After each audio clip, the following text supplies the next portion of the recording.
YouTube's actually jammed with Fabrik stuff. I'm getting a lot of questions again, so I'm gonna do a little bit of an update video. I've not so much learned or done more, but I've found more, and I want to kind of share it and try to give a better breakdown than what I did before, because I kind of fudged my way through it, and I still do a little bit. But I'm going to try to show you some different things I found. First off, Fabrik. Some people like it, some people don't. If you want to just do the farming thing realistic, then Fabrik's not for you. But first things first is Marhu.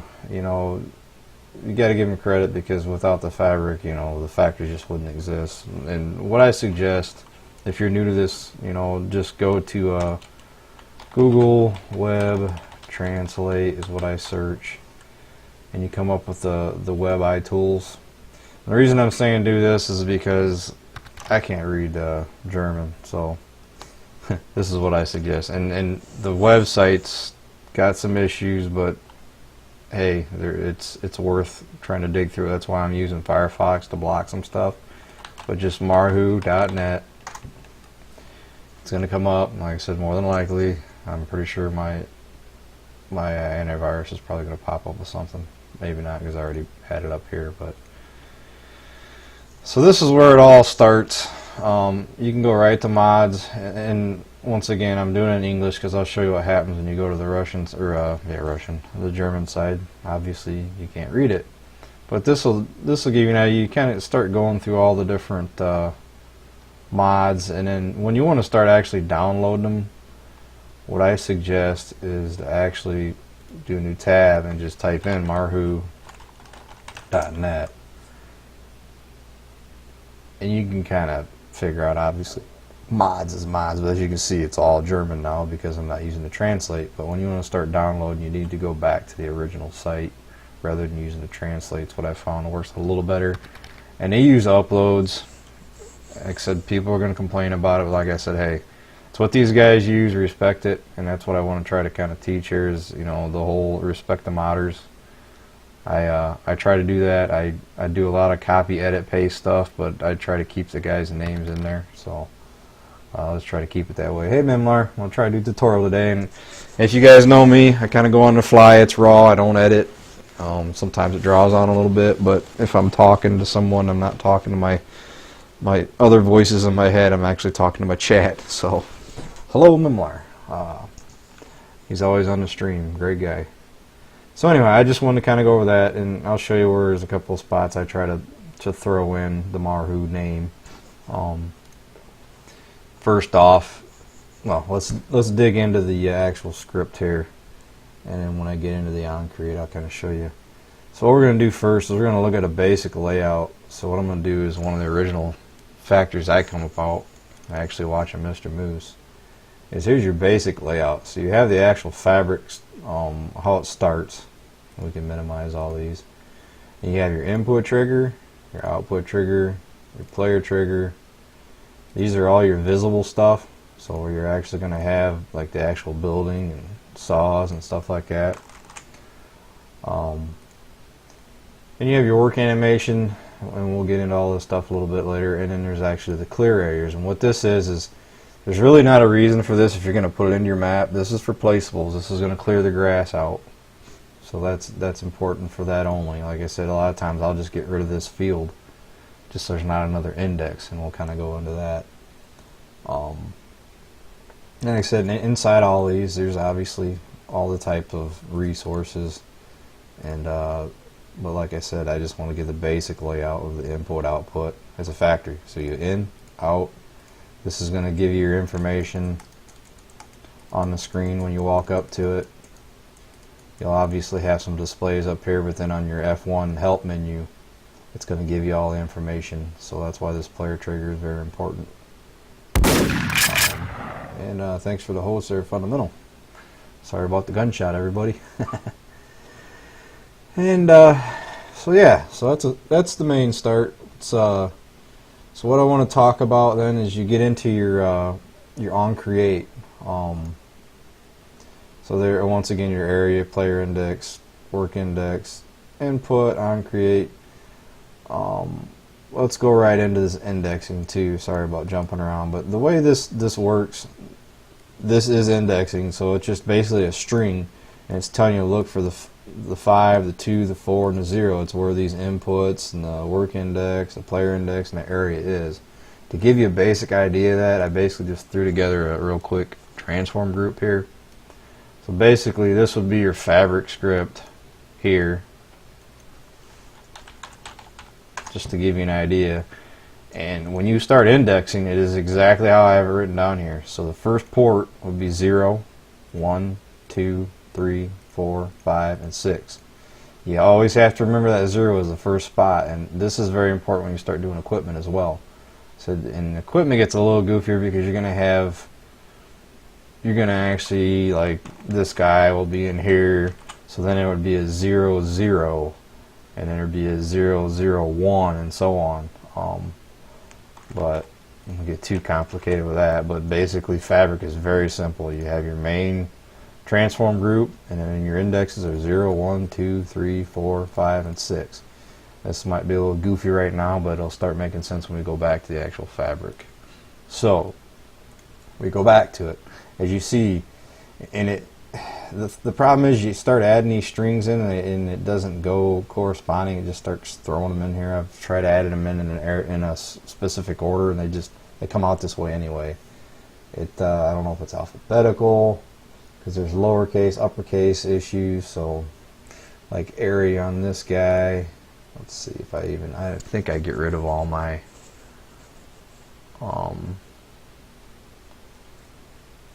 let's see, that's the West Bridge. Let's go to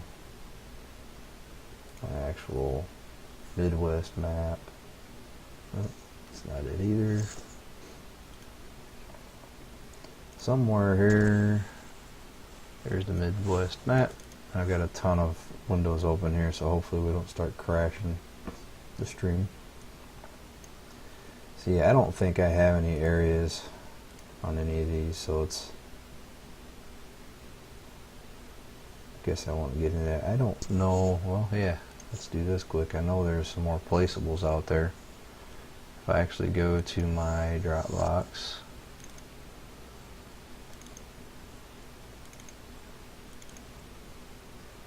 let's see, my mod, let's do like the fermenter pack.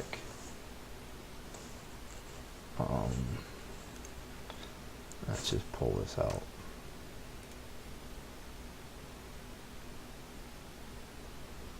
So I bring this guy up.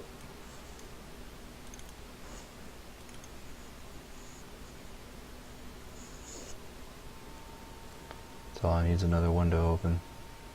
If we don't crash, I'll be very surprised. So yeah, so it is a capital A. I was thinking it wasn't always that way. So it's a little weird. Giants, they're very consistent on your first word being a lowercase, second, upper, third, upper, and so on. The first is always lower, and it's always upper from then on. Like this one here, for Giants, would normally be a lowercase W and uppercase A, uppercase I, as you can see. And the same thing here, you know, it would be upper, upper. So Fabrik, I'm not sure why they're doing it this way, but hey, they got a good thing going, so I'm not gonna argue with them. But back at the task at hand. So area. So once again, the clear area. There's your clear area, and it says 5. So like we talked before, you go 0, 1, 2, 3, 4, and there's your 5 for clear area. And the way that works is there's just a start, a width, and a height. And it just basically squares it off. So you got your start, your width, and your height. And how that does is it works just like the fields do. So it's just it only needs 3 points to know a square, basically.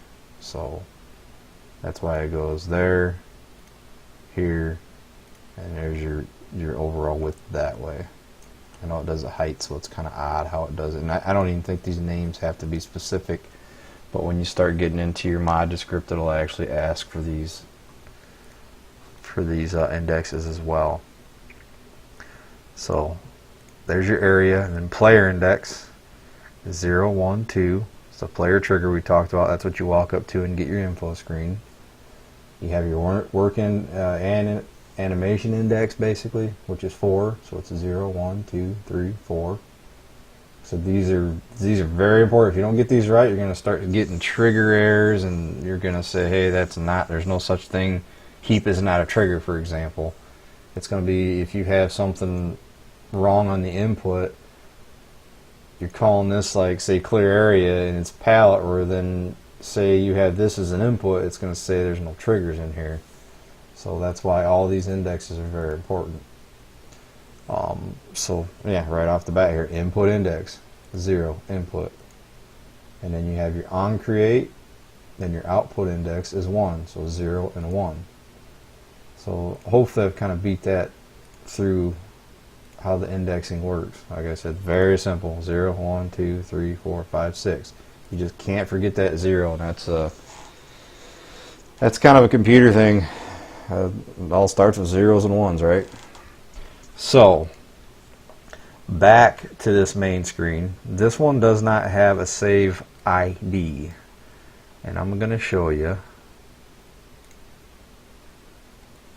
This is what I do, is I always do a save ID, and it's basically just a string.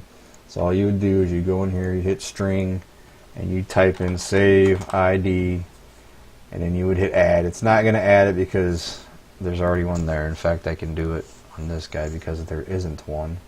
So I would go string, lowercase save, uppercase ID. You would hit add, and this can be whatever you want. You just can't match up a previous one. Now, oddly enough, the placeables, I don't know how it works. It has something to do with the placeable script. Obviously, you can only have one save ID for a single place, where you have to have a ton of placeables, so it automatically accepts it, and I think that's part of the placeable script. But to show you how this comes in, let's see if we can get out of some of these screens here. You would basically go to your game files. So you go My Games, where mine's at, Farming Simulator 2017. If we go to this Save Game 7, for example, in your vehicles, this is where the save IDs come in. So if I actually just type in, or if I hit Control F, it's off screen, I hit Save ID, as you can see, it's going to start popping them up. And these are even in game. This is something that Dave shows on DodgeNet when he's doing a new map. You can add more than one BGA, but you have to make sure you give it a separate save ID. So if we hit Find Next, you have the Fabrik script TMR I'm using, and as you can see, I have a ton of them. You have the crude oil, eggs, orange orchard, and so on. And as you can see, I have some of them uppercase, lowercase, and some parts I think I just have a name. But it's just important, and to give you an idea, fermenter, I think I have a fermenter 2 and a fermenter. Like I said, if I would have had 2 fermenters, just plain fermenters, I would get a save ID error. It would say invalid save ID. It would be the error you get. So if you happen to come up with that, that's when you need to back out, go back to it, and make sure you add that save ID in there. Like I said, this can be whatever as long as it doesn't match up. So long explanation there, but that's why I add the save ID. If you just call this up here something different, it will make its own save ID, but I can't guarantee what it would be. I think it would be what I'm doing here. It would be Fabrik script underscore and then that name. But that's why I just put this in, so I can name it what I want. That way when I need to go in and do some testing, I know I can go into that vehicle XML and start adding materials. Because if I go into this vehicle XML and I say I want to go into my TMR, I can go, okay, I'm going to put 10,000 silage and 10,000 straw, 10,000 hay, and when I go to the game, I don't have to put it in there manually with the equipment. It's going to start making the TMR. So that's why it's important knowing your actual save IDs. So get out of that. Now, back to the onCreate. This is what makes Fabrik run. You know, it's the onCreate mod onCreate Fabrik script. I believe this is a script callback. Yep. If you were to add this in, if you were making from scratch, and once again, I try not to make Fabrik from scratch. I will basically duplicate this guy here and then rename everything. That way I don't have to go through and start adding all the triggers, because then you can start getting into collision issues with the triggers, because over here you have your rigid body, there's static, or bale trigger is, it looks like it's static as well. But your silo triggers, if I remember, are kinematic. Yeah, so just a couple of things to think about. It's rather than make everything from complete scratch. You can make all your buildings from scratch if you want, but I suggest keeping everything intact. It's just much easier to deal with. When it comes to the actual Fabrik script, once again, you would want to, if it's a placeable, you would reference it in your mod script. And here's your source file. You have your Fabrik script .lua, and the additional triggers is an important one as well, because that's where you start getting your silo triggers and your liquid triggers. But just as a simple map, you would just go in your map, and most of the time you're going to have a scripts folder, and this is where all my scripts are for this map. That's where you'd have your Fabrik script and your additional trigger script. You just have to make sure you go into your mod script, and there's your extra sources, so you have to make sure it's scripts and then the name. The way that works is as soon as you get into your actual map folder, then it's scripts and then the name. That's how it reads your sources. We're going to get into particle stuff as well. It's the same thing. That's what I'm going to show you. I learned this one from looking at some of Stevie's maps. Alright, back to the good stuff. Alright, so we went over the onCreate, save ID, and the indexes. Now we're going to talk about types of input triggers. Basically, if I can go through all these, the first one you're going to have is a wood trigger. So we're going to go to input. Here's your resource. They call it Rostov. I usually go through and rename these resource. Hey Tomo, how's it going, bud? So it looks like, and you can start clicking on these and it's going to start highlighting areas so you can kind of understand where they're at. So wood trigger. Now the cool thing about wood trigger, and I'm going to go into visibility nodes later, but the wood trigger will automatically work as a visibility node. Let's see. So wood trigger is just that. It looks like it's a static. It's got a specific collision mask. That's how you get to your collisions. Here's the thing you gotta start watching. This is what's cool about using the visibility nodes, is they're not inside of a trigger. But if you start taking this wood trigger, because everyone likes to like expand this thing up so you can just drive in there and not have to drop the logs. Well, as you can see, when we do that, we're changing the size of the logs because the log is inside that actual transform group. So that's why you got to be really careful. I'm probably not going to be able to get that size. There we go. When you start changing trigger sizes, then you got to watch it too. If you start going in here and going to freeze transformation, if there's any other wood triggers that share this material, then it's going to change all the size of them triggers as well. I screwed up an entire map one day doing that. So your wood trigger obviously is going to take logs. Then you're going to have, and I just about forgot, I'm going to talk about that one real quick now because I just about forgot about it. It's palette triggers. And I'm trying to remember if this guy, yep, there's a palette. So these guys are kind of their own independent And here is where it gets a little tricky. Static. Seems like I know the shovel target, and you'll find this doing a regular map.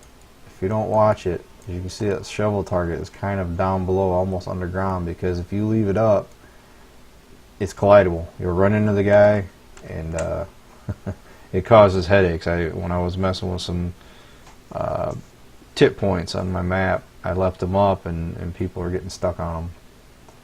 So you got pallet triggers, so basically you can bring over any type of pallet. Like say you want to put fertilizer in this guy, or say you have, this accepts like sugar beets, I think is one of the things you can make pallets of in the map. You can drop the pallet in here and it's going to accept that pallet. You have your shovel target, like I just talked about, and then once again it's so you can use a loader, front end loader.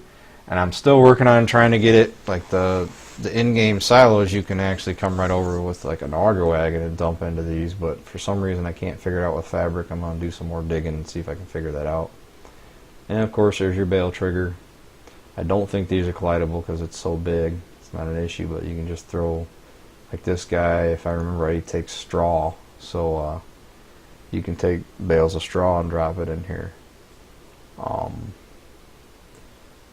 So yeah, we went over wood, pallet, shovel, bale. Let's go. So then there's tip triggers, and this guy has more indexes, as you can see. You got to be careful with this again.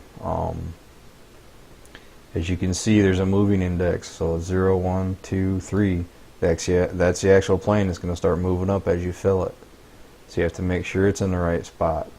What you want to do, as a rule of thumb, you come up here and as you can see, there's a move max Y and a move min Y.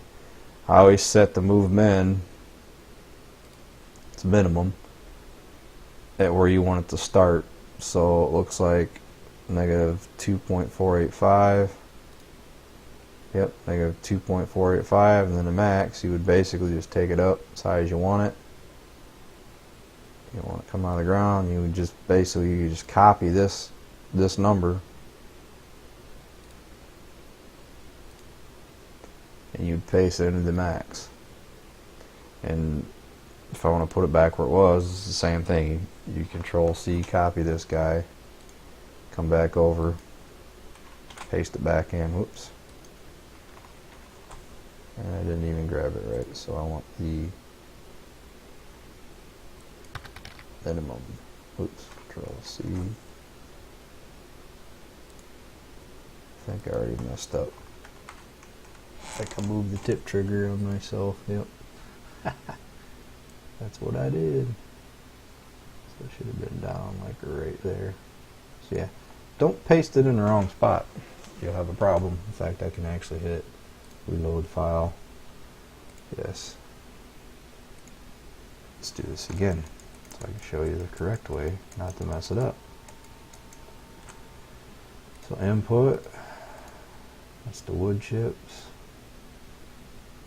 and we have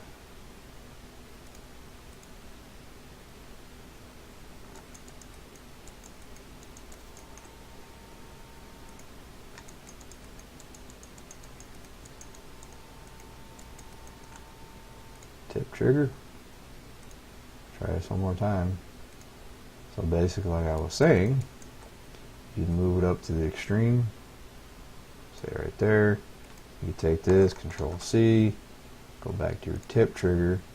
That's where you put your max, Control V. And then you could take this guy, move him back down. So you want it sticking up a little bit. No big deal. You just copy this, go back to your tip trigger, make that your minimum, like so.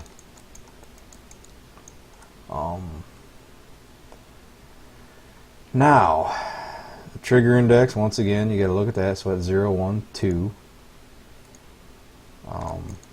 That's the actual tip trigger, where it gets a little odd here. I messed with this a little bit and started to figure it out a little. I have never messed with a not move back. But the trigger width is 1.5. I think that has to do with these two guys here. As you can see, it's a -3 and a +3. So what that means is 0 is here,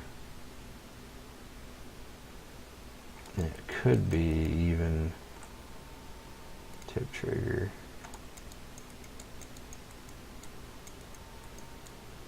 Yeah, I think what this trigger width means is it's the width this way. So if I actually want to edit, create primitive cube, Control B. That's at 1 right now. So if I go 1.5, let's see what that actually does. Tip trigger. I think it actually means 1.5 either way. But anyway, I think it means 1.5 from the middle, which looks about right. Now I'm just getting off subject, so. So we talked about wood trigger pellets, tip triggers is what we just went over, shovel, bale, and now liquid is a little more in depth. Let's go ahead and see, that's my west. Let's go into the Midwest. I have a lot more here. Let's see, in fact, yeah, water would be a good example. So if I click right there, it's going to go right to a liquid trigger. And basically you can have as many resources as you want, and they just need to have an actual input trigger. You can have a wood trigger and a tip trigger. I haven't messed around to see if you have a tip and a liquid trigger. I'd have to dig in and try that, but I do know that you can have a tip trigger and a wood trigger because I actually have that on my sawmill. You go back, factories, sawmill. If I zoom on over there, right here, what I actually did is I actually put a tip trigger for wood chips, just so you don't have to actually drag the trees over if you don't want to. If you just want to chip them, you can dump them in here, or it'll take logs. And back at that, you have your resources. You do have to put your fill types, and once again, it can be one fill type or it can be several. You have your capacity, your factor. So say if you just want to make one product, one unit of product from one unit, you would be 1. But if you want to make, like, you want to make 1 from a half a product, that's why the 0.5 is in there. So if you put 1 log in there, you're going to get 2 pieces of product basically. And the piece of the log, that's a completely different issue there. The logs they're figured different anyway. But that's where that comes in. There's capacity, and also I didn't even talk about product per hour. This has to be an integer, but that's what you have to make sure you look at as well, how fast you want the product made. Kind of skip that over. So basically all your inputs and all your outputs are going to have these same fields. The factors aren't always in there, but you can add it, and that's why I said before it's an integer, or it's not an integer, it's actually a float, because it can be an integer, would have to be a whole number. Capacity is an integer. The factors are floats. Okay, back to the liquid trigger.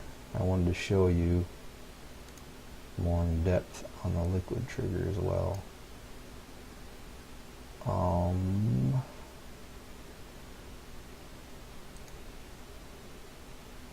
Let's go back to the cows here. Just click right on that liquid trigger. So this is where it gets a little goofy because it's a little redundant. So you have your resource, like I taught before, how you have your fill types. And back on the fill type as well, this is what has to be case sensitive. You have to make sure, like if it's water, and this goes back to the whole giants thing, like sugar beets is a lowercase s but a uppercase B. Wood chips, a lowercase w, uppercase C. But then for the name, this is how it's going to read out on your info screen. You can put whatever you want. You can put waters, chips, you know, whatever you want on there. So that's why I always kind of do it uppercase. You can do it cap locks, whatever you want to do. This could be another language, for example, if you want to, like, for perfect example is rape is canola. Hey, Tomcat, just getting out of bed, huh? Hear you there. So this is where the redundancy I was talking about. You get into the liquid trigger because this is part of the additional triggers. You have the liquid name, the fill type, and you go back to your trigger index, which is once again 0, and you have an overload pipe. So the way this name works, this is basically a call off your mod descript. You have to make sure that fill type is right, but when it comes to your actual liquid name, when you bring up your mod descript, I'm going to have a mess here. So let's go desktop. I've got a ton of them. Computer, data. So let's bring up the Midwest. And basically you would go mod descript. So here's all my additional trigger info. As you can see, there's a ton of them. So if you look, I have a U water. The reason I did that is I don't want to have a longer name. That's for all node water is my abbreviation. So what happens, you pull into here, it's going to give you these descriptions when I type in water to search for it. So basically U water is going to say start onloading water, stop onloading water. It's going to give you the command, and it's part of in the script. I think it's the R button. I use a controller. And then if I just had water, let's see, which I don't have yet, just to give you an idea though, like fuel, instead of having a U fuel for stop onloading, start onloading, I have just fuel, which means start loading, stop loading. Which a perfect example, I guess, would be the liquid manure. When I click on this liquid trigger, as you can see, it's just going to be liquid manure. It's not going to have a U in there. So these liquid triggers can get a little complicated because I'm going to show you another little part. Let's go to a better example. I made this guy yesterday. So what you can start getting in, I kind of showed you the planes, but now you start getting into some other goofy stuff. It's another style of plane that is inside. So this guy here,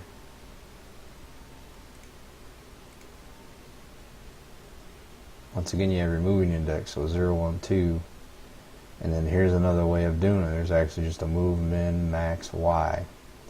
So what happens is you start taking your material out because it'll fill up, end up in your output. As you use, it's going to go up and down this plane here. Let's see, so if we go into here, as you use it, it's going to be starting to float up and down basically.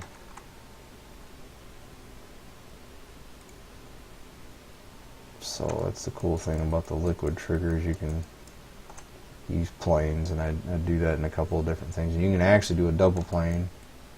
Let's find the donut.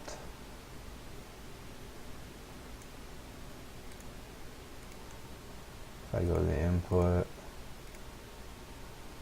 flour, sugar, eggs, water, milk. Yeah, this guy here, the vegetable oil.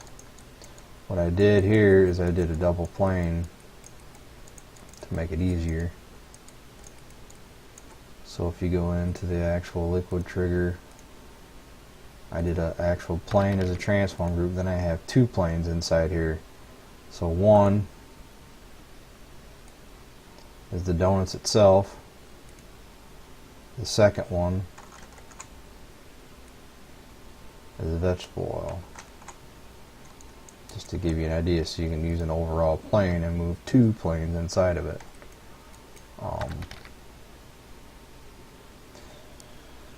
Alright, so that kind of went over the liquid triggers.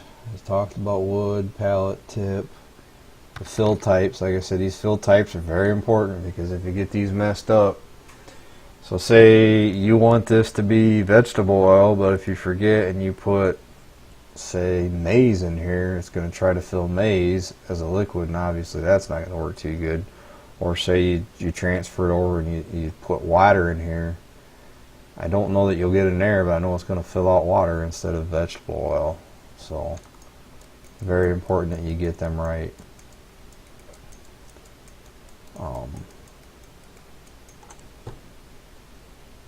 So that is basically all the triggers I can think of right offhand. You can, on the output side, yeah, we got to get to the output side. That's what's next. So output, you have a heap, a silo, and a liquid. We've already went over the liquid. It's almost identical. Let's see. Thanks to the file there, yikes. So asphalt crude oil is going to have an output. So output, product. Once again, you have your fill type and your fill type name. Here's your liquid trigger. Same old thing. It's going to have the liquid underscore and then what you want to call it, and your actual fill type. You have your trigger index and your trigger width. It's odd that it doesn't have, like all your other tip triggers, it has the area and then the trigger width, but I haven't played with that much anymore either. I'm assuming the trigger width is just going to give you overall width, and then the height isn't going to really matter. The reason this is off the ground is because I was doing a bunch of landscaping. So so then we're going to get into the heaps, and what's cool is you can do actually a heap and a silo trigger like I did. So output, product 1, this is rated sand, this is a wash plant. And like I said, anytime you start selecting either product 1 or product 2, it's going to select everything in that group, so you can kind of get an idea what all is involved. We'll show you the displays in a little bit, but so here's how the heap works. Heap's a little different. So you can see there's our silo trigger and a heap. The heap kind of stands alone. There's no callback for that move index. As you can see, there's no move indexes here. The silo triggers are a little more complicated. It's more in-game stuff, so that's the good thing about it. You don't have to do animation with it. But the cool thing about the heaps is the move min, move max is all in the same spot, so you can move these guys and not have to worry about going back and forth. You can just basically take this guy, move it, copy, paste it in here. Now the heaps, it's a little goofy because there's no rigid collision on the actual visual stuff, but then you have your shovel trigger and your heap collision, and one's a little higher than the other just to make it easier so you don't run into it with the loader, I think is how it works. But I personally like to try to give a silo trigger and a heap for some people. Some people still like to use a loader, so I put it there. You don't have to have the heap, you don't have to have a silo trigger, you have to have one or other, or a pallet. I'll show you how to do a pallet output as well. I almost forgot about that. Or to jot that down over there. I'm currently kind of getting away from pallets, so I just about forgot about them. So yeah, heap's pretty basic. Like I said, your move minimum is it's going to move with the amount of product you have. So like the max is 3.18. So I have it way down here actually.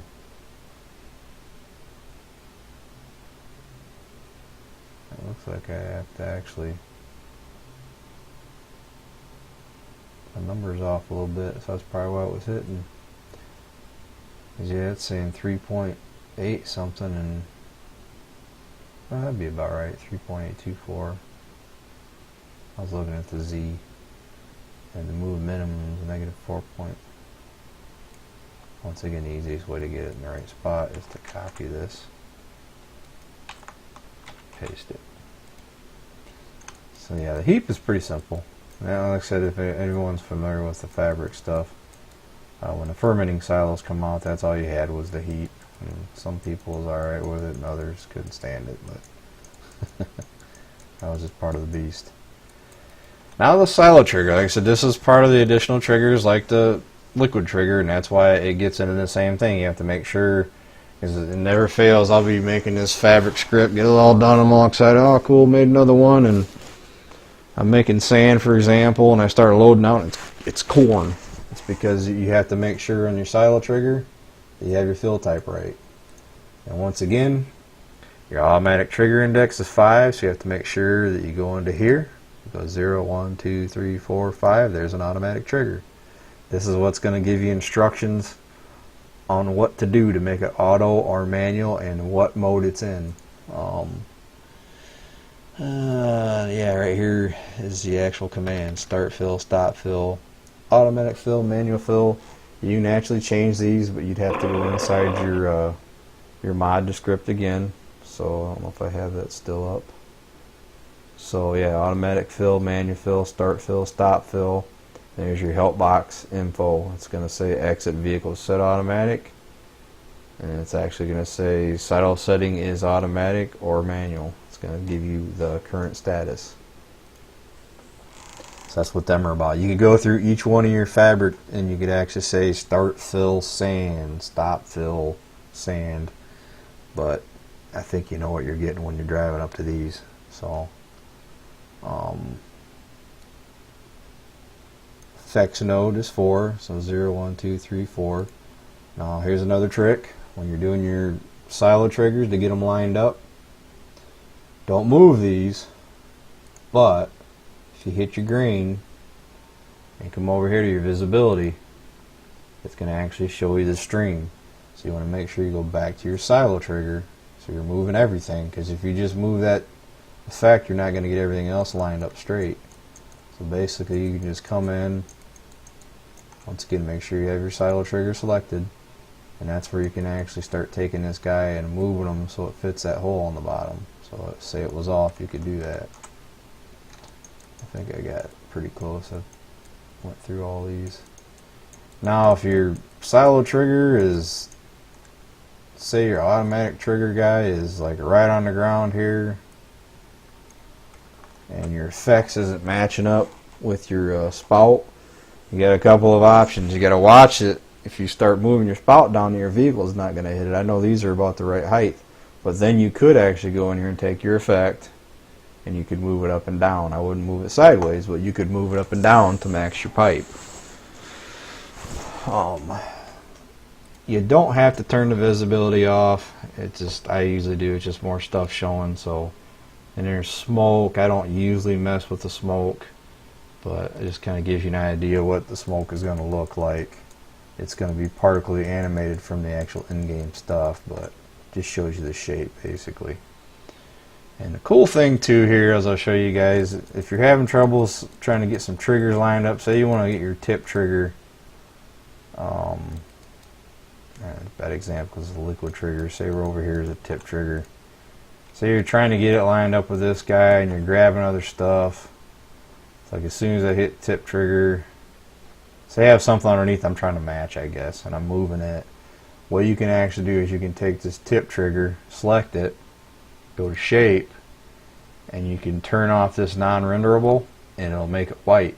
So if you happen to get into a game and you see some trigger that's showing white like that, the first thing I did is I went and I retextured it thinking something's wrong here. I just made a blank texture, but what I didn't know, all I had to do is come up here and click this non-renderable, and it just basically does the outline, shows you the collision sides of it basically. So we did the heap. We're still on the silo trigger. Don't want to get off track here. Let's get back over here and look at this silo trigger. So the fill volume discharge node, I have never messed with this. I don't know if this has something to do with endgame or not. I guess I have not messed with it. I just always leave it go, but it's 3. So 0, 1, 2, 3. I'm assuming it has something to do with some of the wagons or tippers, as they say in the game. And I know the sowers, if you can't get a sower to work with some of these triggers, a lot of times the sowers have to be set to automatic fill. I did find a way to get them to manually fill, but you have to put an attribute right inside the mod itself. Thanks for the follow there, 123. Anyhow, back to the indexes. That's how you read it. It's a 0, 1, 2, 3. The fill volume discharge node length, the fill volume discharge node width, I don't usually mess with them. You can actually come in to your effect, hit your grain, visibility, and I have actually taken this guy and stretched him or made it smaller. Control Z. I don't think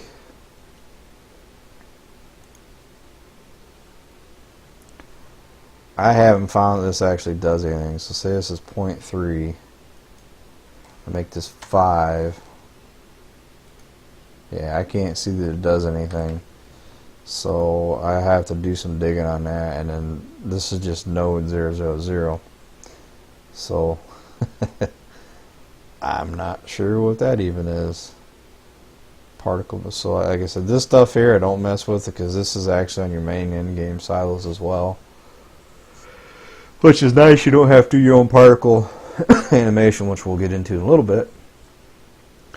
But anyhow, that pretty much breaks down the silo trigger. A lot of times this guy's not going to be in here. Once again, I believe we can look real quick, but it's fill liters per second. So if you have any questions about something, the best thing to do, and something I'll try to put some links, make sure you have paint.net and Notepad++ if you're going to start doing this stuff, because it's going to come in very handy, because I always use this for an example. So if I want to go fill liters per second, oops, not fill letter, fill liter, it's a float, okay. It probably could be an integer. It's something you could play with and it might give you an error, but that one there, for example, is a float for sure, so I know float works. So once again, the difference between float and integer is a full number, a whole number, and a float can be like these guys right here. So these are floats.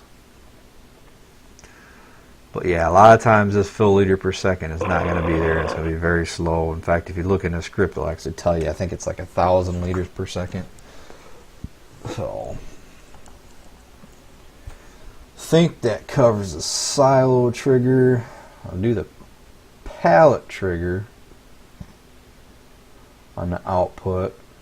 We're going to get this guy, minimize him, or bring this guy. This is the map I did for Westbridge.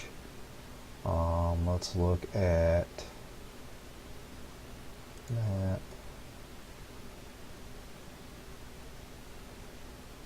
That's interesting. I don't know where my factories are.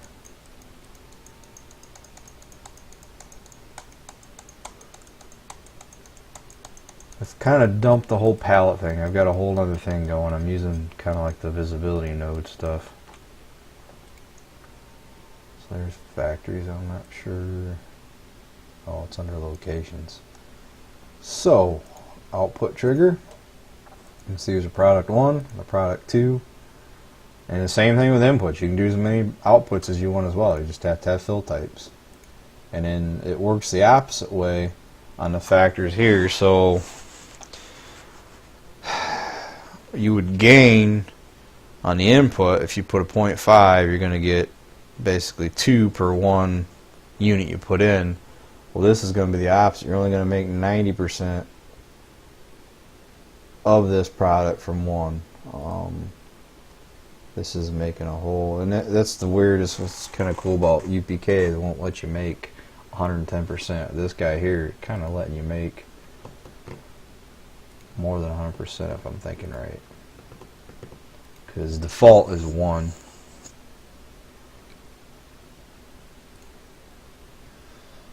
So yeah, that guy See, now here I didn't use a heap at all. I just use a silo trigger only.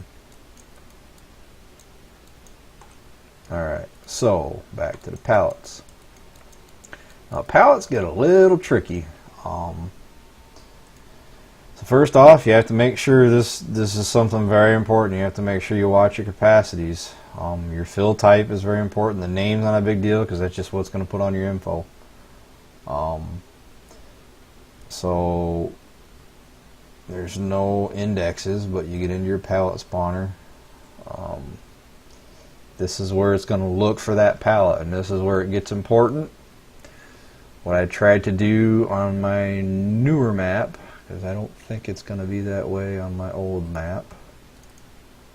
So if we go into my FS17, we go west bridge. Yes, you have the PSI here, but I don't have the pallet. So this is where it gets, it's a lot easier if you're going to start exporting. If you're not worried about exporting, it's not a big deal. So maps, in fact, if we look, so it's maps, import, sawmill. So import, sawmill, models.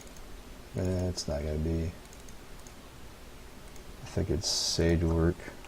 Import sawmill 2, that's why I'm not finding it. Import sawmill 2, there we go, and here's going to be the pallet. Now, the very important thing is make sure you have the right pallet. So it is board pallet, I3D, and casing is very important. Like I said, your padding is the most important. Second of all, you have to make sure your casing's right. It might work in single player, but once you zip it up, it could give you an issue. And in multiplayer, if you don't have this casing right, if that's a lowercase p, it's not going to see this guy. It's going to give you an error. I don't think it was an issue with FS15, but it definitely causes an issue with FS17. I found that out on a tractor. So back at the actual fill type, the way you find this stuff out is you actually open that pallet I3D up. I'll bring that guy up. Most of them are just going to be fillable pallet. It's not a big deal what it's actually called here. It's your I3D name that's important. So, like we said,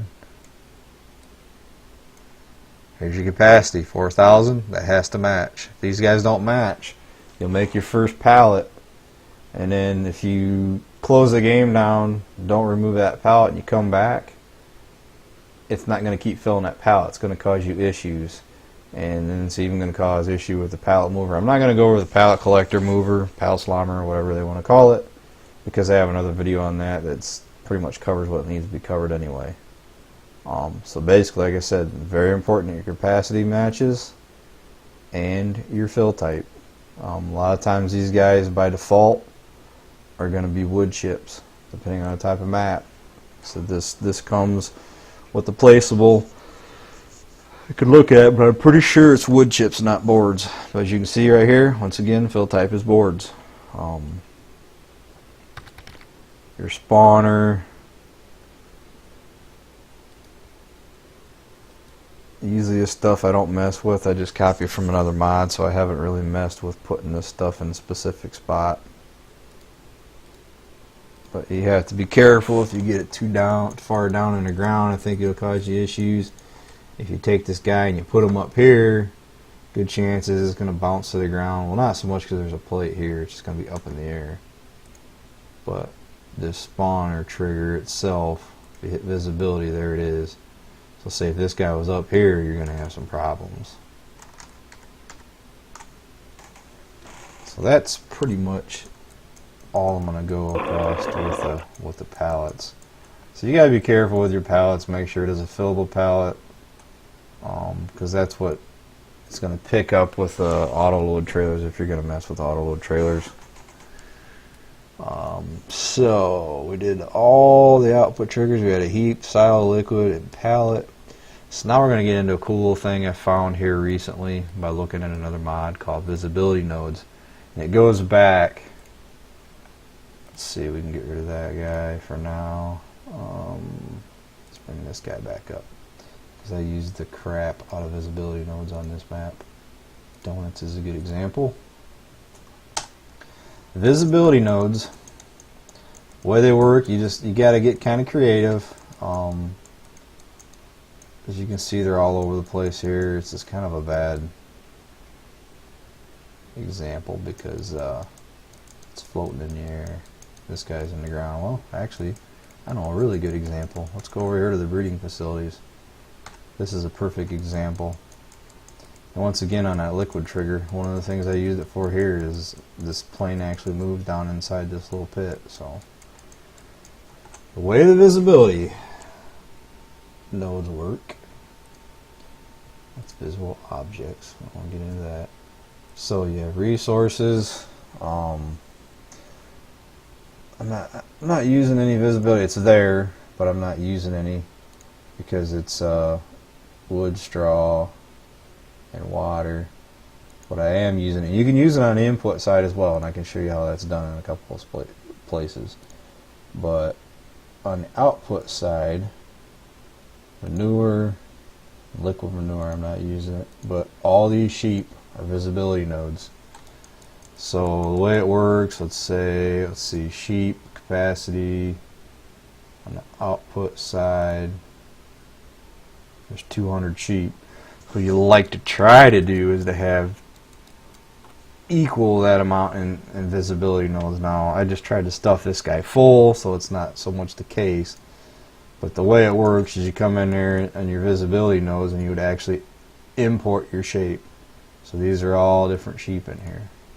What happens is it starts with spot number 1. When you get your first sheep, that guy's going to pop up. Second sheep, that guy's going to pop up. Third sheep, and so on. And then basically the way it works is the last ones will be down here. When these guys start popping up, then you're almost full. That's an example of the output visibility nodes, and once again, I think this has to be spelled specifically, and it just has to be in your product. It's not referenced at all, it's just picking it up by that name, so I'm pretty sure it has to be spelt case proper. To give you an idea on the input, let's see, oh, here's a good example, the orchards, which they're not on the ground, so it's probably going to be a bad idea. So let's go to the flower input. Nope, not using it there.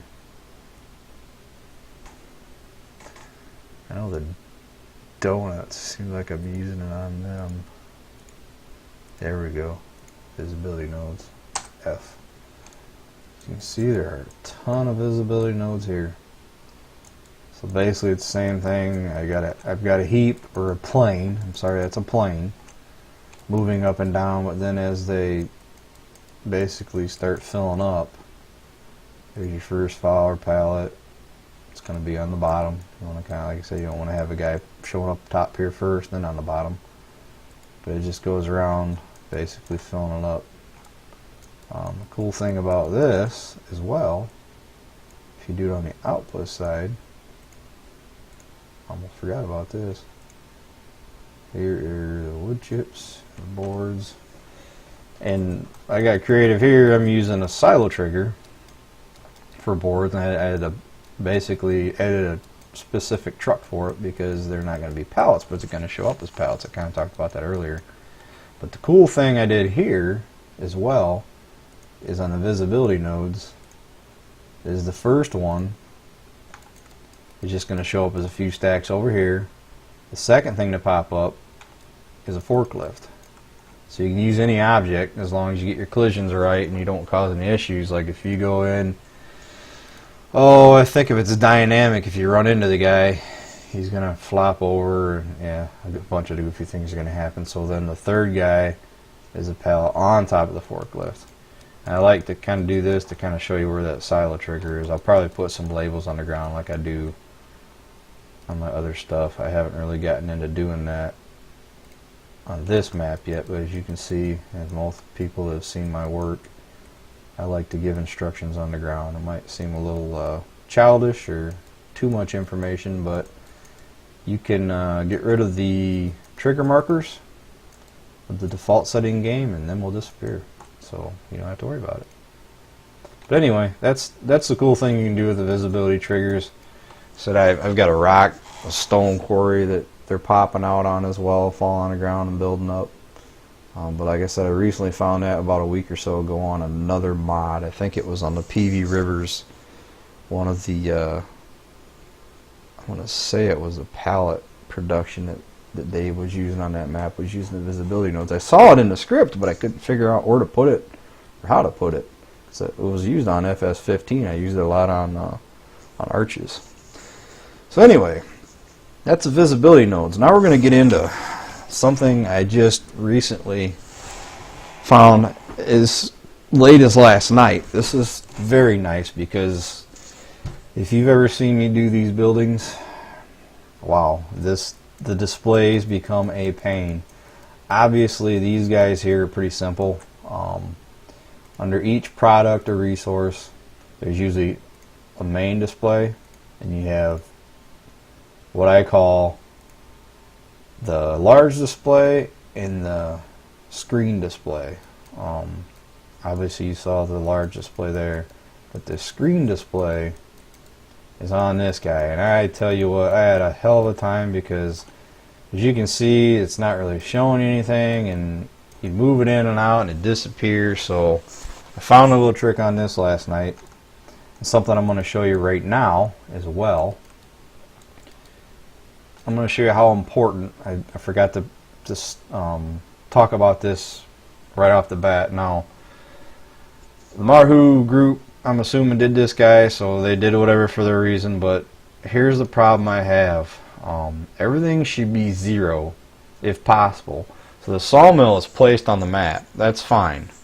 But when you get into your input trigger, these need to be 0, because if they're not, everything, like I showed you before on the wood trigger, everything underneath here, so when I minimize that, so all these guys are going to be affected by that 0.05. So it's going to throw off this group, everything inside this guy, and the same thing here. This guy here has no trigger or anything on it, so there's no reason for it to be all out of whack. These should be all 0s. And the reason I'm going to show you how this makes this difficult is you start getting into your displays. Well, perfect example, I'll just highlight this whole sawmill. See how obviously you want all these displays to line up? Well, here's the problem. When you hit your first display, as you can see, it's 3.818. Well, when we go down to product 2 and hit this display, even though it's lined up, the Y should be identical. You know, it's up and down. It's at 1.442. Well, the reason for that is product 2, that one's not thrown off, but your display, so this product 2 on this guy is 0. It's not an issue. This product 2 or product 1, as you can see, is a negative 2.378. So what that does is starts throwing everything out of whack. When you start getting to the bottom part, so like I said, product should be 0. Silo trigger is going to move around because you're trying to move all the stuff inside around to match up. So that's not a big deal. Heap is a final transform group, or a group, or an item object, I guess I should say. But this display here, once again, this should be 0s, which it is. These guys here are going to be moved around because they contain all the numbers. So you want to make sure your top transform group, if it's possible, is 0. Tip triggers are another one. It's kind of hard to do because they have all the stuff inside of them. And the other issue is you have your trigger widths, and it doesn't have a moving index. Well, yeah. So you start moving this guy, these need to come with it. So that's why this can't really be 0. I hope I'm making sense with that. I'm kind of rambling on, but if you go, let's go to one of the actual fabrics that I did. I edited, I didn't make. All this stuff was basically copied. So this is an in-game style I changed the colors of, and that's a whole other video if you guys look at some other stuff. This silo spout here was taken from Manchester. Pretty sure these chutes here, these silo masters they call them, are either Marhu or Stevie's. I know Stevie uses them a lot. These guys here come from the Arches map. I just changed the colors, these little bunkers. This Silo King is just the silage tub at the BGA. So this here is all just copy and edited. Now this guy here, I did take concrete bunkers from the game and these conveyors from, I think, which originally came from FS15 with the potato and sugar beet storage. I copied them, but this screen deck, I made the screen deck, I made this pipe, I made this tank. That pump is the liquid manure pump. And obviously you can see this guy's from the BGA, but I started making my my own objects, but anyway, got off subject a little bit again. Let's see.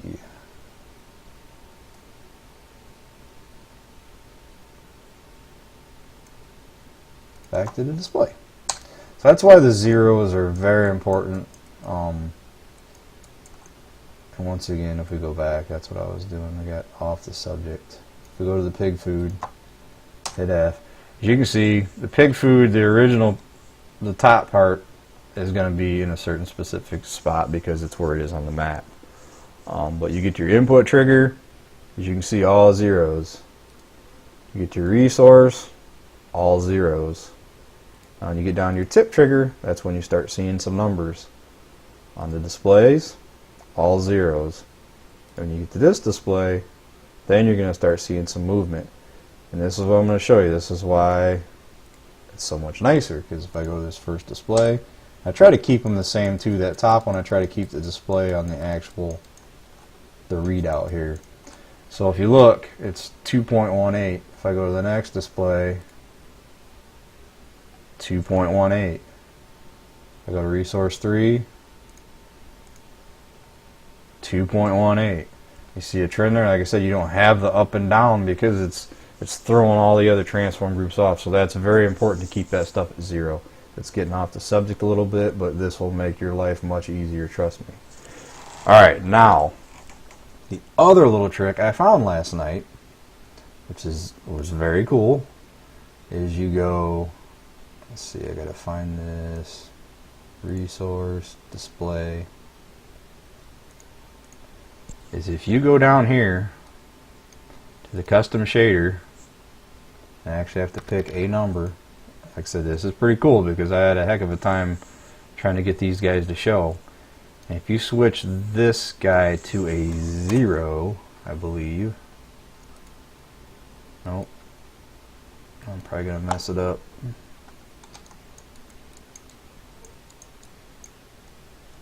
So it was a -1.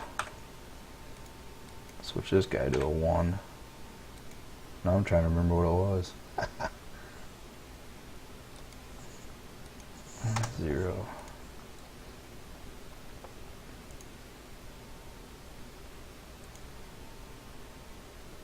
Man, I just did this last night. Don't tell me I'm not going to be able to figure it out now.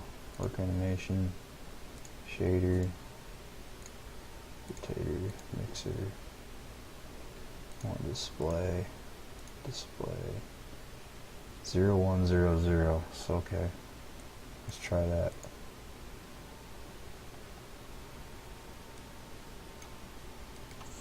Zero, 1. Huh. Now it's gonna make a liar out of me, isn't it? Well, I'll be.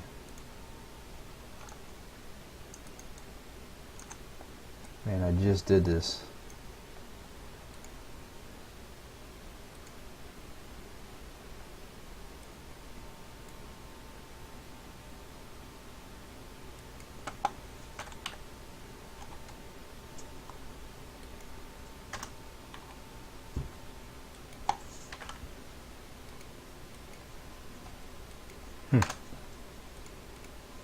I got them to light up last night.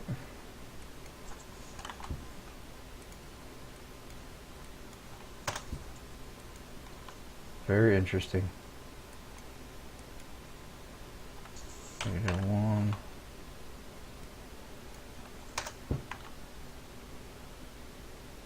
Well, I'll be. I'm going to have it all out of whack. I'm going to close this guy and bring it back up. Well, I was all excited about that, but I know it works on the shaders.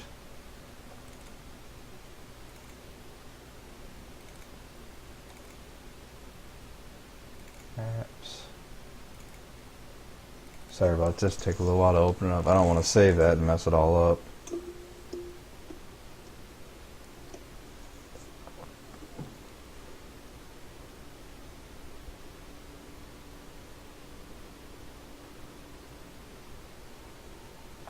Messing with this car wash last night, could not get it to work.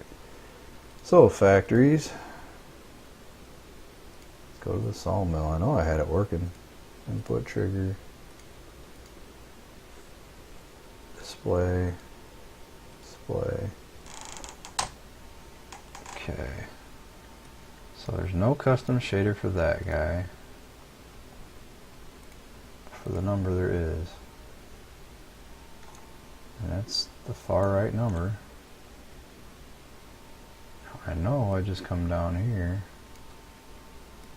Maybe this is just 1. Wow.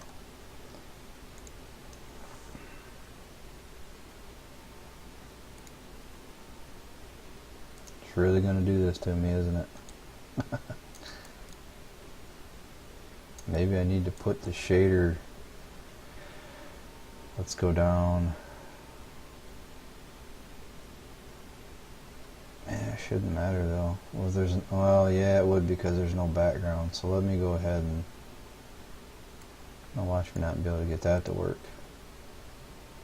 Shader, display on, display. If we come down here and make this a 1, there we go. Haha. So it did work. Okay. So that's what I'm showing you. If this is a 0, it's off. It's basically bits turning on and off. And like I said, this is very huge because before I'd have to go into the game, back out of the game, into the game, back out of the game, to get this picture to show up. So now, and the problem is just to give you an idea, let's slow my nav speed way down. That's the plus and minus on your keyboard. So to give you an idea, I can show you right now. So if you take this guy, and you move them out, see how ridiculous that looks? You can see the spacing behind it. But then if you get it too close, whoops, LZ. If you got too close, all of a sudden, bam, it disappeared on you. So, now, what's cool is I can just take this guy, move it in, I can watch this Z go down. Actually, yeah, down. So if I take this and make this a 9, disappears 8, 9, 8. So that's as close as I can get. If I try to go to a 4th number, it's just going to disappear on me anyway. So that's as close as I can get. But the numbers would normally not show up. So this guy was a -1. These are basically just bits is what I could figure out, I guess, is on off. So once I put that 1 in there, and this goes to show you how all this stuff shares material. So if you start changing pictures or these sources, it affects everything sharing that same material. So like I said, if I go to 1, now I can actually see all these numbers. I think 0. Cool. So that must actually give you the actual number. Alright, cool. So if I put an 8 in there, see? Learn something every day. Do 1, doesn't do anything. 0, 1. We're going to leave this alone then. Let's see if we change this to 0. Sometimes it'll change the color. And see, emissive texture, I have the other ones so they're white, but the problem is if I change this, when the screen's black, they're going to show up. So that's why you want to keep it to a black. The screen is actually black. You could actually make it green if you wanted. If the screen was green, then it would show black when it showed up. So this number here is actually what it's going to show. So if it's zeros, it's zeros. -1 means it's not going to show up. So now I can actually line these guys up with my picture. And this picture itself, I'm going to get into this a little later, is found by going to the display. If we go here to the actual diffuse texture, which is your material editing, which is up here, material editing. And all this stuff is kind of a different tutorial. So hopefully you have a little basic idea of all this before you get into the whole Fabrik thing. And as I talked about, that's where I try to make sure I put a credit right on the screen. It's in the scripting. I don't take his name out of the Lua file, but I try to put Fabrik at marhu.net, or it can be found. And this is just basically the name of the sawmill. But yeah, if you go to the end, this is actually going to tell you where that file is found. If you click on that, once again, it'll take you to that. So say you want to change it, and yeah, we'll get back into that later. I'm getting ahead of myself here. But anyhow, I just found this last night. I was kind of excited about it, like I said. So now I can actually take these displays and literally move them on this picture to line them up. Because before it was just a hit and miss. It was on and off. I'd have to go in and change the picture, come back into the game. But now I can actually take these numbers and move them around. And the same thing. If you take this number, move it too far back, it's going to disappear. If you take this number and move it too far forward, it's going to look kind of goofy. And you have these additional numbers for using bigger numbers. So anyhow, that's a pretty cool thing I found last night. I actually made it so these things can actually appear on screen. I've been doing with the particle animations, messing around a little bit, but I finally found this one. And that's what it is. It's the actual -1 is what keeps it off. But then you had to have a background to see it. So I had to do the shader first. So that's the displays in a nutshell. So that is very handy, trying to get them placed in the right spot though. And these guys are just so basic because the numbers are inside this big display, and you can have as many displays you want, guys, as you can see. So if you're at a different angle, I have 2. It's just going to give you a readout of that display. The cool thing about these numbers is I have it set up as emissive, which makes them white. I had to export the numbers and re-import them in so it wouldn't make the other ones white. That's what I was talking about before, because if you change the shading material, you've seen how all them numbers change. Just because I change this one number here, like if I come down to the shader and make this an 8, as you can see, they all pop up. So you change one material or one item sharing that same material here, it's going to cause an issue. So basically, give you an idea, see how these are number diffuse, but it's texture, potato wash, or import. So yeah, I got a long list there. But them numbers are coming from a different file. This one's coming from screen display textures. So just shows you there are 2 different materials basically. And I say it's kind of not making sense. It's the same material, but it's pulling from a different texture, I guess. Sorry if I'm rambling on and not making any sense. If you mess with import and export, you know what I'm talking about. It can get very frustrating. You change a pile and it changes every single pile on your map. So anyhow, same thing there. We'll take this and switch it back to a -1.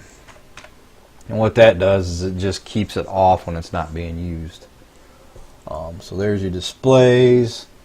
Now we'll get into the particle animation. A good example for that, a very good example, is actually what I did on the breeding facilities. So let's go to the cows. I found this about a week ago or so. I'm using timers.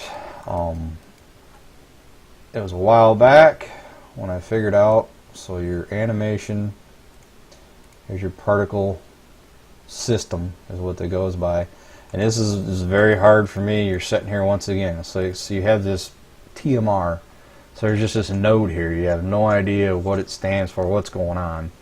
it's just a node. Well, it's coming from this file, and this is where it goes in like the palettes I was talking about before. It's very important when you set your map up. It's nice to have it right out top. So there's my PS, and these are all my different fabrics. So if I go into breeding barn, they all share the same thing pretty much, except for there's pig food. There's my TMR particle. Now here's what's important. If you bring that up, it's just an i3D.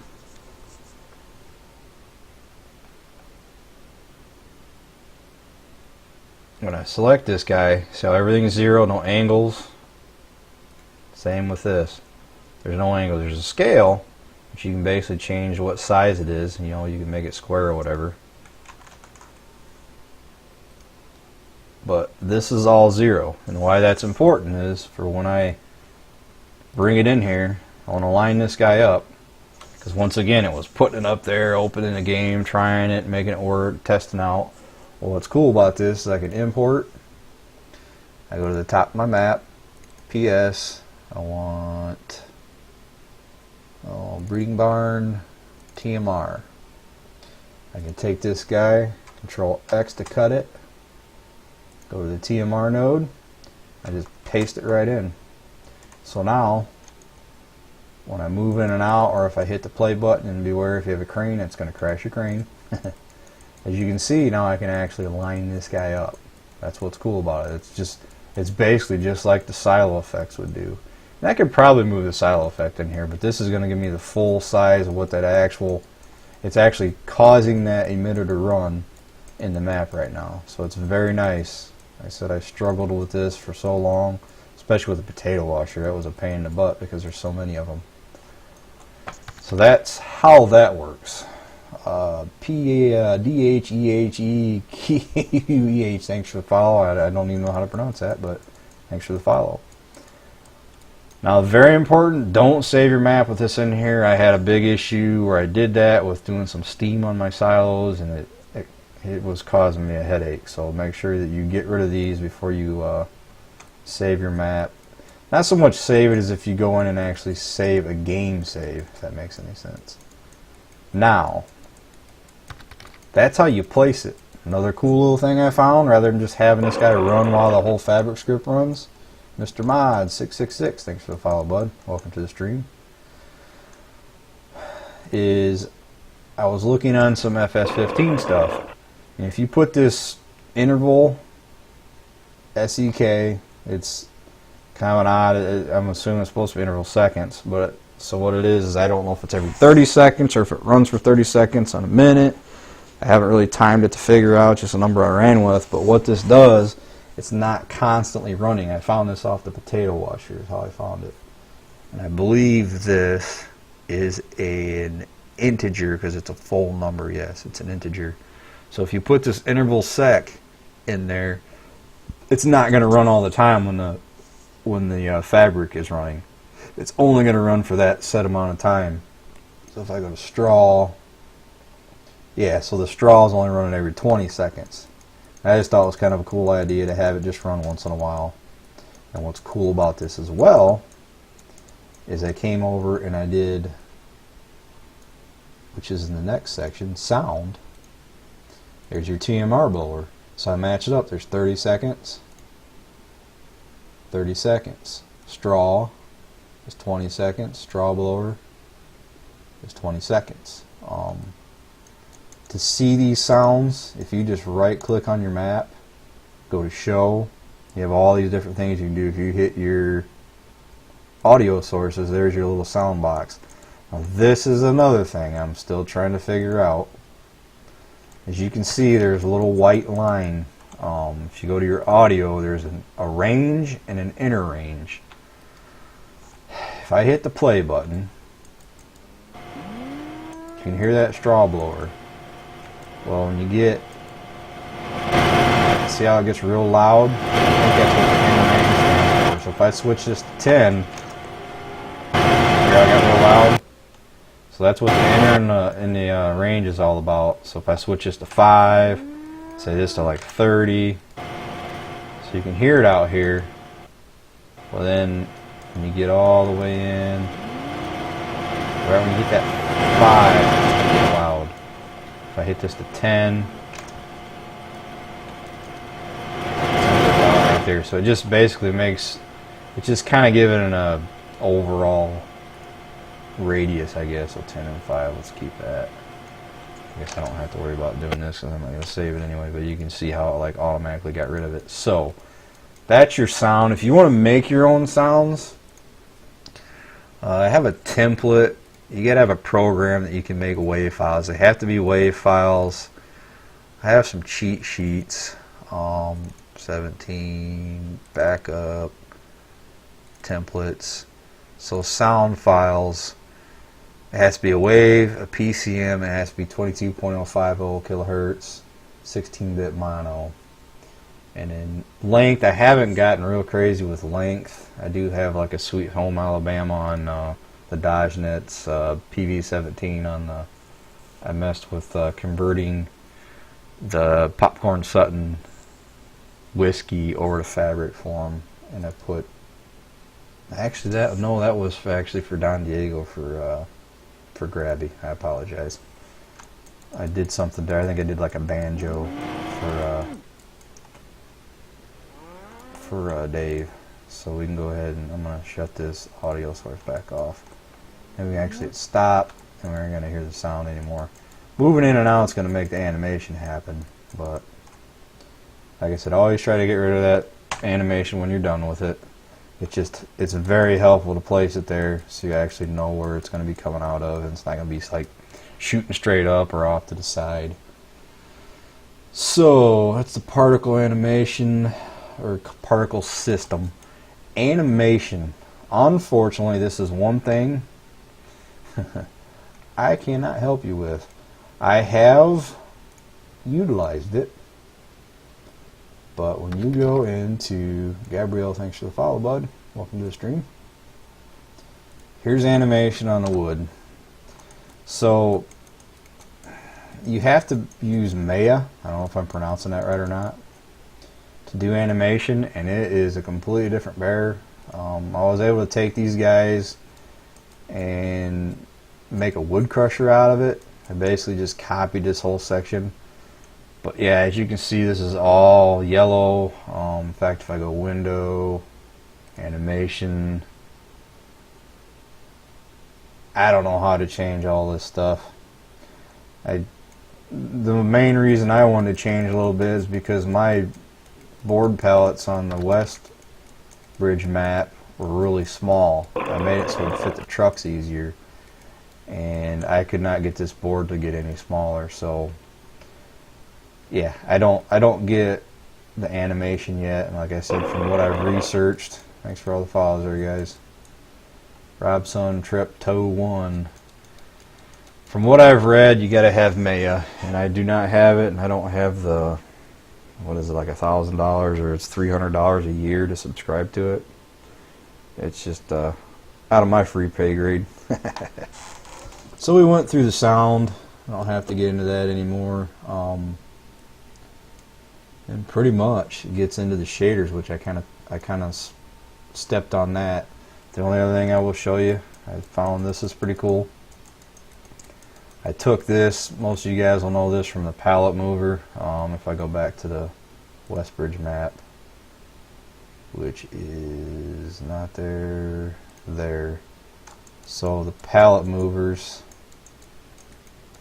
if you zoom in, they had a little light on top. And I thought, you know what, I seen where these guys had these little lights right here, like a green and orange, and NC Raiders kind of talked about it. I just thought it looked kind of generic, so I dumped them off of all the stuff I did, and the seed and fertilizer production he dumped it off of. But like, you know what, I got a good idea. And I fiddled around with the lights, and I actually put the guy on top of this building. So now in the shader section, there's a running and there's an off. When it's off, this red will light up, illuminate. I get rid of this animation stuff before I have a mess. And that isn't here. So 0 is off, 1 is on, and what that stands for is like kind of like a normally open, normally closed thing. So when the building is not running, this light's going to be illuminated. When it starts to run, it's going to shut off, and then this guy is going to turn on. See the green one turn on. So I was just messing with that last night, figured it out. I was pretty excited. Well, it's not a big deal, but I thought it was kind of cool. Just something new. So we gotta switch this back. And so what's weird is this is basically how it's going to show in the map. But then you get into your attributes over here. So you've got a string of a parameter name, rotation speed, and there's a shared, which is a boolean because it's a check mark. And here's your values when it's running. So this is basically saying, hey, when it's running, I want it off. There's your off for 0. When it's running, you want the green to be on. Like I said, basically once the machine starts running, it just flip-flops them.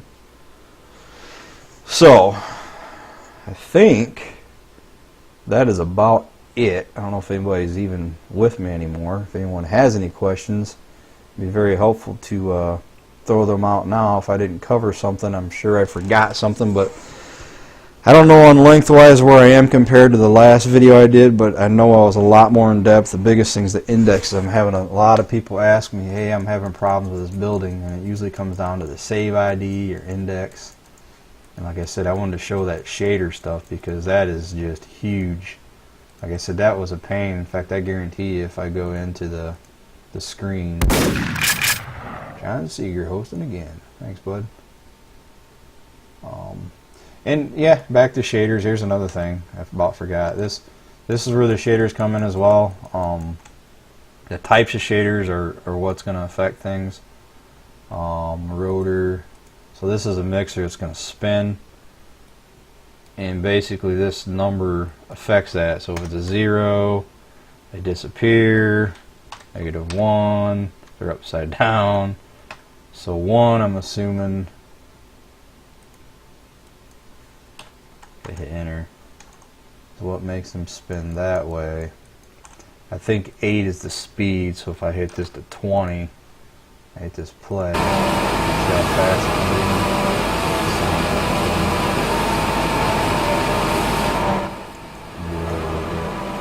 So this is definitely the speed. It slows down. I start messing with these, it starts spinning the other way. So the only thing I haven't figured out is how to get them to rotate the other way. If I hit 2, it enlarges them. So I wonder, actually, you know what? Enter. If I hit -8. That was simple enough. Once again, they're sharing the same material, so you'd actually have to go and export it. So I could make one spin one way and the other way. So that was simple enough.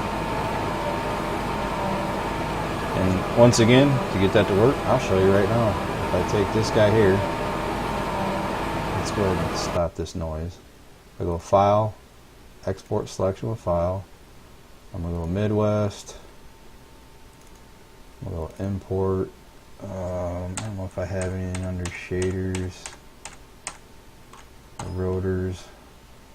I should have something. What is this guy? Is this the donut? Let's go under drum. So let's go, we're going to save this as rotor 2. Let's just do this. Rotor, let's call this counter clockwise, because as you can see it was spinning around the other way when I changed that guy. So when I hit enter, we're going to call this rotor 2 CC. I don't want the structure, and we're going to go right in, let's get rid of this guy. I'm going to go Midwest, import, rotor counterclockwise, and I'm going to clean this up. I've showed this a million times in my other videos, but I can't stand going to all these folders and having a long path, which can just cause more issues. When I take these guys, I'm going to Control X, go all the way out to the parent directory or folder, Control V. I'm going to delete this folder, yes.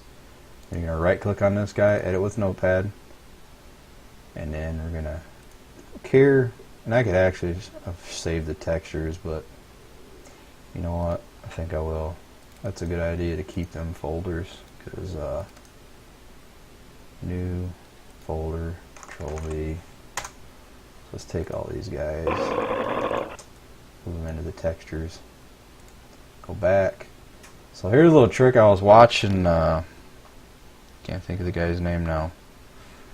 If you go to your top line and you hit Shift Control Alt and click down here, you actually can select this entire section. It's straight in line.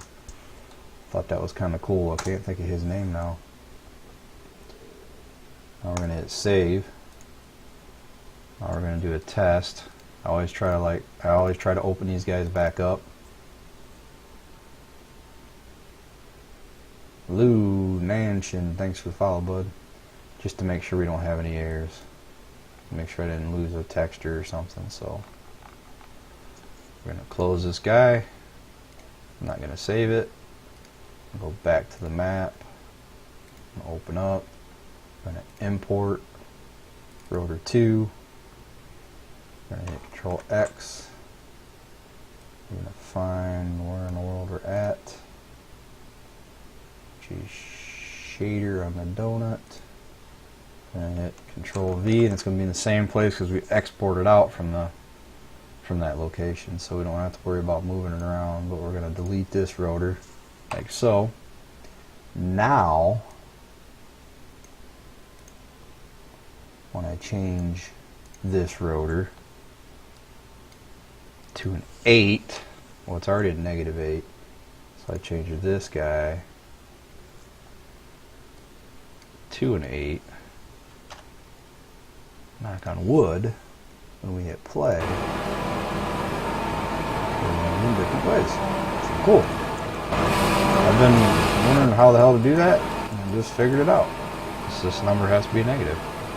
And this must be the size, so if I make this a 4, it enlarges the crap out of it, so let's make that a 1. And these are weird, you gotta hit 1 enter. And these are just the real, so that must be like horizontal. I'm not really even sure what that is. 0.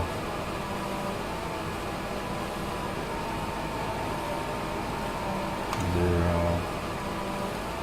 1. That's up and down, so yeah. I'm sure there's a way to figure this stuff out.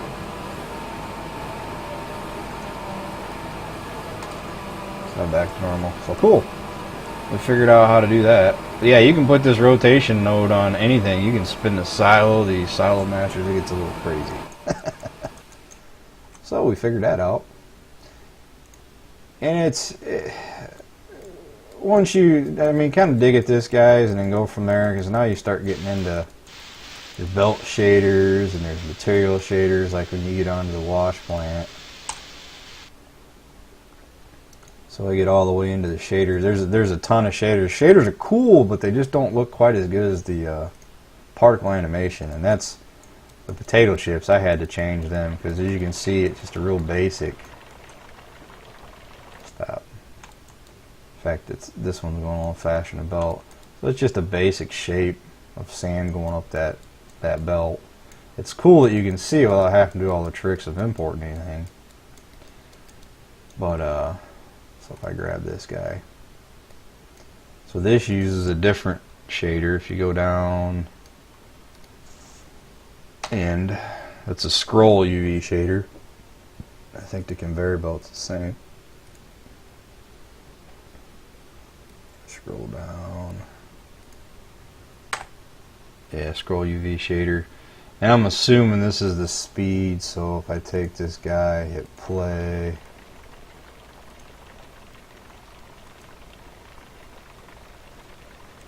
So if I take this guy and I go, say, a -1, see how fast he's moving? And it changed everybody's speed by the looks of it. If I hit 1,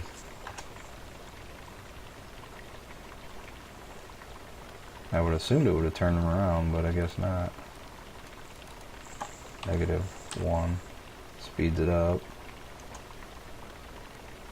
-2.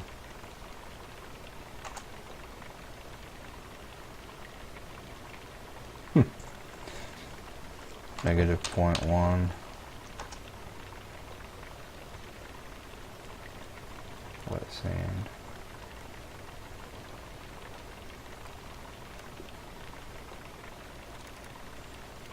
-0.2. So we're actually going the same speed now. You see how that sped up drastically. Okay, there you have it.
Oh, awesome, my mic got shut off. I don't know how long that's been that way. How long has it been off, Tomo? It's probably when I got into here, hopefully. Wow, that's not good when the mic shuts off. But yeah, start with the whisper. Oh, cool, only for a minute. Whew. So yeah, I was basically just showing all my links to my mods. I have FS15 as well. But if you go to the YouTube channel, my YouTube's pretty generic. There's the list again, but just look at the playlist. I'll put this guy right in the Fabrik stuff. Some of the stuff is personal to me because they're not my videos. It's stuff I've actually followed. But this is some of my Westbridge stuff. There's the FS17 equipment tutorials I've done. But I won't take up too much time on this. I just wanted to show you guys that they're out there, and like I said, this I'm going to try to throw right into the Fabrik tutorials. I'll probably get rid of the old one or put it down towards the bottom. Anyhow, I will stop jabbering. I hope this was helpful. Thanks everyone for hanging out if you're still on here. I don't know if I'm going to jump back on or not. I'm definitely going to stop the stream so I can upload this to YouTube. If we jump back on, I hope to see you. If I don't, I'll see you in a few days, guys. Take it easy.